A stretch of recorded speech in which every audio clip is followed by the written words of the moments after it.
శ్రీమాత్రే నమః. దేవీ నారాయణ్యం దశకం 28.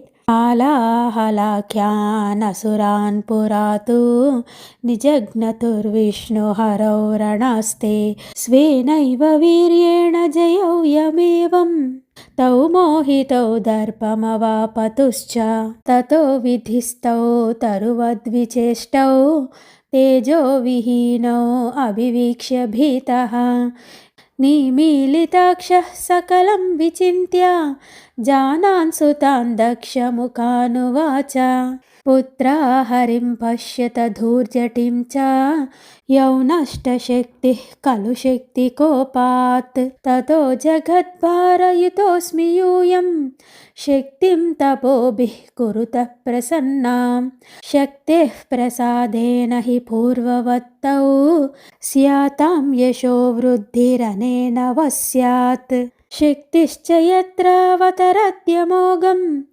ఏతత్కులం యాతి కృతార్థతాం చ శక్తిః కటాక్షైర్జగతోస్తు భద్రం ఏవం నిశమ్యాశు హిమాద్రిమేత్య దక్షాధయోధ్యానజపాదిభిస్త్వాం ఆరాధ్య భక్త్యాబ్ధశతాని నిన్యుః దృష్టా పురస్థైస్తు సుతా త్వమాతా భీత్యాలమర్త్యా చ హితం దదామి గౌరీ చ లక్ష్మిశ్చ మమైవ శక్తి తేషం భవే ప్రాగ్ హరయే చ దత్తే తౌ శక్తి సాహాయత్య ఏవ దైత్యాన్ నిజఘ్నతుః సత్యమిదం తుతాభ్యాం హా విస్మృతాం శక్త్యవమానదోషాద్ వినష్టశక్తిః ఖలు తావభూతాం తౌ పూర్వవత్స్తామిహ శక్తిరేకా జాయేద్దక్షస్య కులే మదీయా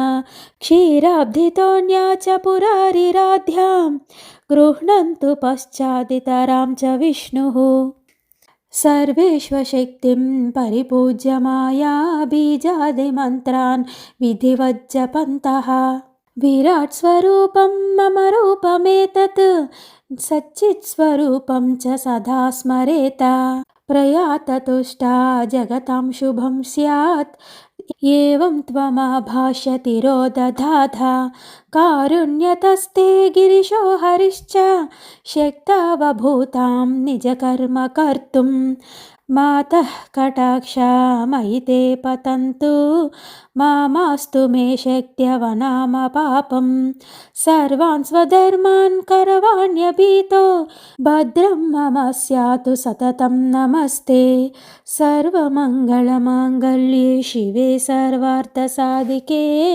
శరణ్యే త్రయంబికే గౌరీ నారాయణీ నమోస్తుతే. జై ఆదిపరాశక్తికి జై. ఓం శ్రీమాత్రే నమః. జై కామాక్షి, జై కామాక్షి.